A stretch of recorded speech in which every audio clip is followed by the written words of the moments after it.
আমার ইউটিউব ফ্যামিলিতে সবাইকে হ্যাপি দিওয়ালি। সবাই খুব ভালো করে পুজো কাটাও, ইভেন বাজি খুব সাবধানে ফোটাও। আমি ন্যাচারালি 4th ফ্লোরে থাকি, বাট এই দিওয়ালি উপলক্ষে কেমন কি সাজিয়েছি সেটারই ছোট্ট ক্লিপ নেওয়া আছে, তো সেটাই তোমাদের সবার সাথে শেয়ার করছি।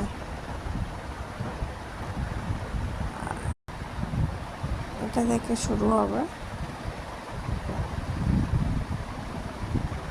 আমি জাস্ট আমার ফ্লোরের মানে নিচ থেকে আমি স্টার্ট করেছি, পুরোটা আর দিইনি, এখান থেকেই ক্যান্ডেল লাগিয়েছি।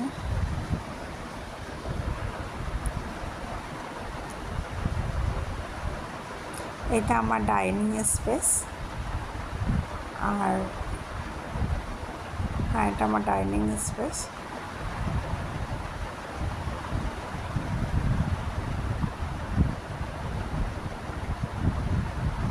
এটা থেকে এটা আর একটা বেডরুম, যেটাতে ওই ঠাকুর রুমটা রাখা। ইভেন আমার মেয়ের একটু পড়াশুনো পড়ে, টিউশন যখন পড়াতে আসে সেটাই ন্যাচারালি করে। এটা ফার্স্ট ব্যালকনি, আমার মানে ফ্রন্ট সাইডের ব্যালকনি। ওটা একটা স্কুল আছে, নার্সারি বেবিদের স্কুল। এটা আর একটা বেডরুম, আর এটা আমার ব্যাক সাইডের ব্যালকনি।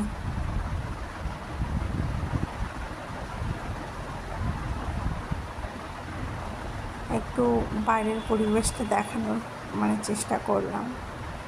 দেখো এই বাজে ফুটছে, বেশ ভালো লাগছে। সবার বাড়িতে কিছু না কিছু লাইটিং সবাই একটু সাজিয়েছে। আমার তো যেহেতু অফিস আছে, তার মতো একটু